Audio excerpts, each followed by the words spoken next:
ನೋಡಿ, ನಾನು ಬಹಳ ಸ್ಪಷ್ಟವಾಗಿ ತಮ್ಮ ಮುಂದೆ ಹೇಳಿದ್ದೇನೆ. ನಾನು 135 ಜನ ಇದ್ದಾಗ ಪ್ರಾದೇಶಿಕ ಪ್ರಾತಿನಿಧ್ಯತೆ ಅಥವಾ ಸಾಮಾಜಿಕ ನ್ಯಾಯ ಕೊಡೋದು ಬಹಳ ಕಷ್ಟದ ಕೆಲಸ. ಅದರಲ್ಲೂ ಕೂಡ ಒಂದು ಪ್ರಾಮಾಣಿಕ ಪ್ರಯತ್ನ ನಮ್ಮ ವರಿಷ್ಠರಿಂದ ಆಗಿದೆ. ಈಗ ಅದರಲ್ಲಿ ಎಲ್ಲರಿಗೂ ಕೂಡ ಸಮಾಧಾನ ಮಾಡಲಿಕ್ಕೆ ಆಗೋದಿಲ್ಲ.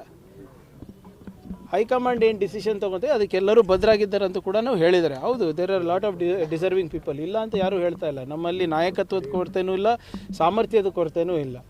ಕಷ್ಟ ಏನಪ್ಪ ಅಂದರೆ ಬರೀ 15% ಅವ್ರಿಗೆ ಮಾಡ್ಬೋದು ನಾವು. 224ನಲ್ಲಿ ಬರೀ 15%ಗೆ ಮಾಡ್ಬೋದು, 33 ಜನಕ್ಕೆ ಮಾಡ್ಬೋದು ನಾವು. ಸೊ ಸ್ವಲ್ಪ ಸಹಜವಾಗಿ ಕಷ್ಟ ಅಲ್ಲ. 135 ಇದ್ದಾಗ 35 ಜನಕ್ಕೆ ಮಾಡುವ ಅಂದರೆ ಯಾರಿಗೆ ಬಿಡೋದು, ಯಾರಿಗೆ ಹಿಡಿಯೋದು ಹೇಳಿ? ಅದು ಅವ್ರು ಚರ್ಚೆ ಮಾಡಿರ್ತಾರಲ್ಲ ನೋಡಿ. ಅದೇ ದಟ್ ಈಸ್ ಪ್ರೆರೋಗೇಟಿವ್ ಆಫ್ ಪಾರ್ಟಿ ಅಲ್ಲ. ಇದು ನೀವೇ ಮಾಧ್ಯಮದಲ್ಲಿರೋದು, ನಮ್ಮಲ್ಲಿ ಏನು ಚರ್ಚೆ ಆಗಿಲ್ಲ ನೋಡಿ. ಕ್ಯಾಬಿನೆಟ್ ಎಲ್ಲಿ ಯಾರು ಇರೋದು ಬಿಡೋದು ನನ್ನ ಆದ್ಯತೆ ಅಲ್ಲ, ಮುಖ್ಯಮಂತ್ರಿಗಳ ಆದ್ಯತೆ. ನೀವು ಮುಖ್ಯಮಂತ್ರಿಗಳ ಪ್ರಶ್ನೆ ನನ್ನ ಕೇಳಿದ್ರೆ ನಾನು ಏನು ಹೇಳೋಕ್ಕಾಗ್ತದೆ? ಹೋಮ್ ಮಿನಿಸ್ಟರ್ ಜವಾಬ್ದಾರಿ ಕೊಟ್ಟಿದ್ದಾರೆ ಅಂತ ಹೋಮ್ ಮಿನಿಸ್ಟರ್ ತೆಗೆದ್ರೆ ಕಾರ್ಯಕರ್ತ. ಅದೇ ನೋಡಿ, ಇಟ್ಸ್ ಅದೊಂದು ಸಾಮಾನ್ಯ ಪ್ರಕ್ರಿಯೆ ನಮ್ಮ ಪಾರ್ಟಿನಲ್ಲಿರ್ಬೋದು, BJPನಲ್ಲಿರ್ಬೋದು. ಒಂದು ಆಯ್ಕೆ ಪಟ್ಟಿ ಆದಮೇಲೆ ಹೋಗಿ ಹೈಕಮಾಂಡ್ ಅವರಿಗೆ ತೋರಿಸಿ ಅವ್ರದ್ದು ಏನಾದರೂ ಸಲಹೆ ಇದ್ದರೆ ಪಡೆದು ಬರೋದು. ಅದರಲ್ಲಿ ತಪ್ಪೇನಿದೆ? ಕೂಡ ಕೃಷಿ ಸಚಿವರು ಇದು ಆಗ್ತಿಲ್ಲ ಅಂತ ಈಗ ನಾಳೆ ಆಗುತ್ತಲ್ಲ ನೋಡಿ. ನಾನು ಹೇಳ್ದಂಗೆ ಎಲ್ಲ ಜಿಲ್ಲಾ ಉಸ್ತುವಾರಿಗಳು ಇದ್ದಾರೆ. ಇದಕ್ಕೋಸ್ಕರ ವಿಶೇಷವಾಗಿ ನೇಮಕ ಮಾಡಿದ್ದಾರೆ ಮುಖ್ಯಮಂತ್ರಿಗಳು. ಯಾವುದೇ ರೀತಿಯಾದಂಥ ತೊಂದರೆ ಆಗಬಾರ್ದಂತ ತಾನೇ ಮಾಡಿರೋದು.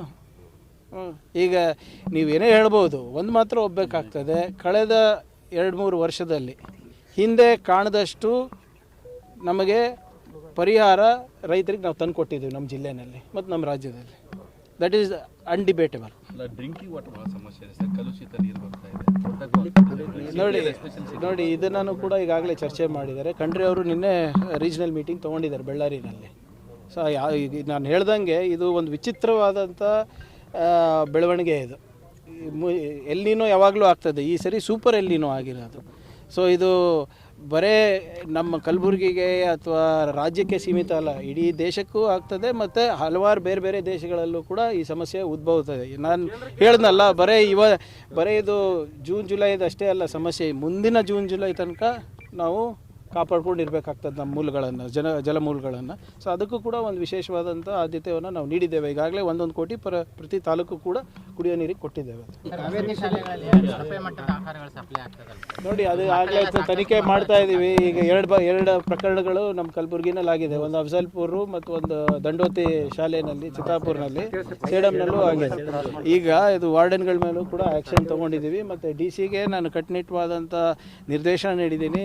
ಜಿಲ್ಲಾ ಮಟ್ಟದ ಅಧಿಕಾರಿಗಳು ಹೋಗಿ ಸರ್ಪ್ರೈಸ್ ವಿಸಿಟ್ ಮಾಡಬೇಕಾಗ್ತದೆ ಎಲ್ಲ ಕಡೆ ಅಂತ ಈಗಾಗಲೇ 4-5 ಕಡೆ ಮಾಡಿದ್ದಾರೆ. ಸ್ವಲ್ಪ ಇದನ್ನು ಹೆಚ್ಚು ರೀತಿಯಾಗಿ JDಗಳು ನೋಡ್ಕೋಬೇಕು. ಅವರಿಗೂ ಇವತ್ತು ಕರೆಸಿದ್ದೀನಿ ನಾನು. Thank you.